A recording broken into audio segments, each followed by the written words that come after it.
Okay, this is A2 Film Studies, Section A, French New Wave. And the question I chose to answer was, explore in detail some of the distinctive characteristics of your chosen international film style. 35 marks. I spent 55 minutes on this question, and that included note-taking. My note-taking simply consisted of Godard, anti-cinema, contempt for traditional modes of cinema, but love of genre movies, paradoxical. The word paradoxical basically means it is true, but doesn't seem to make sense on a logical level. Truffaut, love letter to cinema, realist director interested in lyrical, i.e. poetic, naturalism, forward stroke, realist filmmaking. So here's my response. Both Truffaut and Godard, as spearheads of the Nouvelle Vague, otherwise known as the French New Wave, came to filmmaking via film criticism. As film critics, both were starved of a variety of terms of filmmaking during and after the Nazi occupation of France. No films other than Nazi-approved films were shown. For a country that values culture and debate, this was painful for cineasts all over France. Both Truffaut and Godard, amongst others such as Claude Chabrol and Alain Resnais, came to maturity as film critics when the Nazi occupation ended, and suddenly a glut of hitherto banned films, mostly from America, were available for the first time on the cinema screens of France. Truffaut fell in love with the works of Hitchcock, later famously published in a book featuring extensive interviews with Hitchcock himself, and yearned to make films as captivating as his hero. However, Truffaut disliked how films were becoming ever more fake and formulaic, especially Hollywood cinema. He sensed that there was little heart in Hollywood cinema, and that it had to become a machine churning out photocopies of genre after genre. Godard, by contrast, felt that Hollywood was stylish, yet lacked any real message, nor strayed too far from the classical Hollywood narrative, i.e. films which had clear heroes and villains, an easy-to-follow plot, and a happy ever-after ending. Both Truffaut and Godard funded their films through their seminal publication Cahiers du Cinéma, which bound the reviews and essays of all the major film critics. Each had a modest cut of the proceeds and went out to make the films they dreamed of. Nonetheless, Truffaut and Godard, whilst agreeing on the plastic nature of modern cinema, disagreed on the direction in which to take the new wave. Truffaut made Les Quatre-Cent Coups, 400 Blows, in 1959, narrowly beating Godard to sharing his vision with the world by a year. Les Quatre-Cent Coups is a semi-autobiographical account of Truffaut's childhood, and as such has elements of documentary realism. However, the film is shot poetically with a beautiful eye for photography and especially mise-en-scène. The film opens with a tracking low-angle shot of the Parisian streets. The lighting is natural and immediately sucks the viewer into a harsh yet beautifully real world, which was Truffaut's childhood. The music is dreamy and changes tone to something altogether melancholic. Truffaut sets the tone for his film as poetry in motion. It then cuts to a classroom which has a teacher berating an as yet unseen pupil. He is off-screen. The lighting, as throughout, is naturalistic and dank, which reflected the austere nature of the French education system. Suddenly a boy enters the frame and is forced to hand over a note to the teacher. He is hit by the teacher and made to sit down again. This young boy is Antoine Daniel, and he serves as the alter ego to Truffaut as a boy himself. The camera often remains in medium-long shot, and there are long takes reflecting the documentary-like feel Truffaut wished to create. This was his life and his reality. Time constraints forbid the true analysis the film deserves. However, there are key sequences that reflect the distinctive characteristics of Truffaut's vision of the French New Wave. When Antoine goes home, he prepares dinner for his family. As he does so, the camera pans around the room, showing his cramped and impoverished home. This moment gives us a literal 360-degree window into the stifling world Antoine is from. He is a young man in a cage at home and at school. When his mother returns home, the camera remains on her as she takes her shoes and stockings off.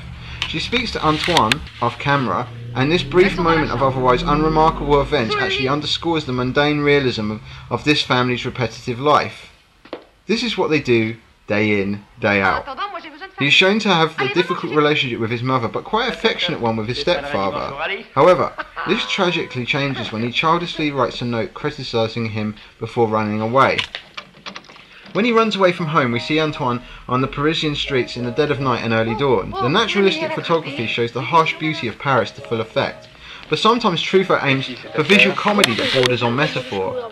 For instance, when Antoine goes to a fun fair, he and other children are on a ride that uses gravity to pin them to a wall of a rotating circle.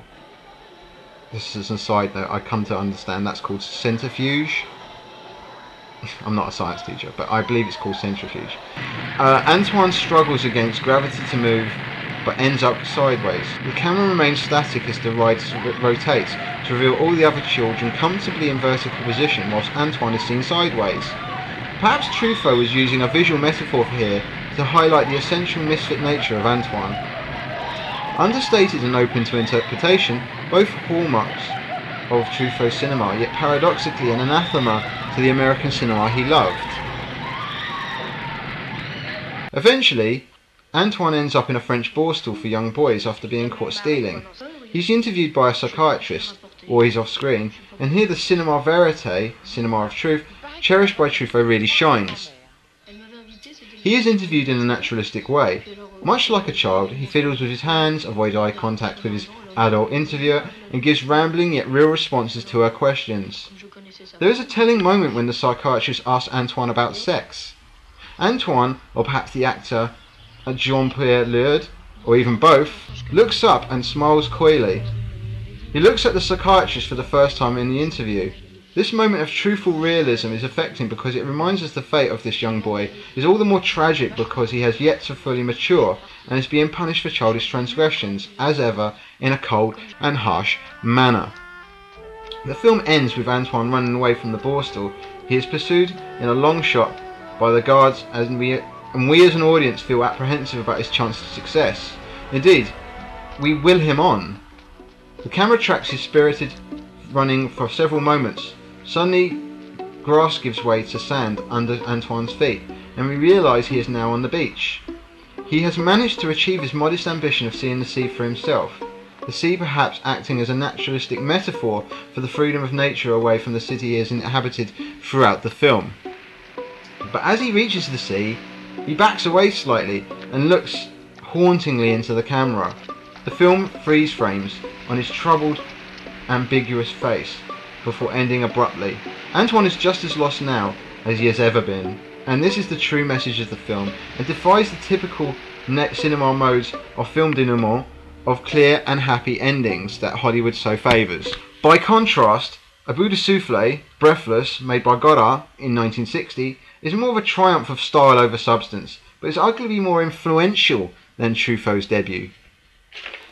A Bout de Souffle was pioneering in its use of jump cuts, direct-to-camera address, absurdist humour,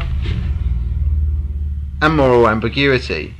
In a sense, the very antithesis of Truffaut's cinema, yet perhaps more accurately described as the playful yin to Truffaut's earnest yang.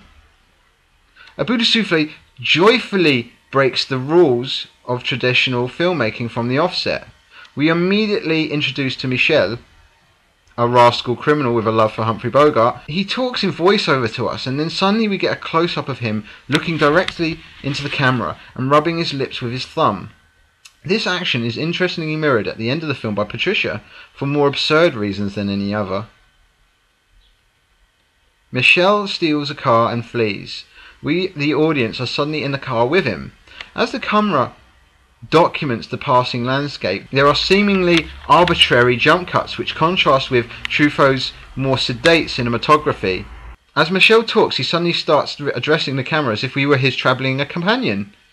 Godard breaks a key rule in cinema here: never have the character break the fourth wall and shatter the illusion of the cinematic world.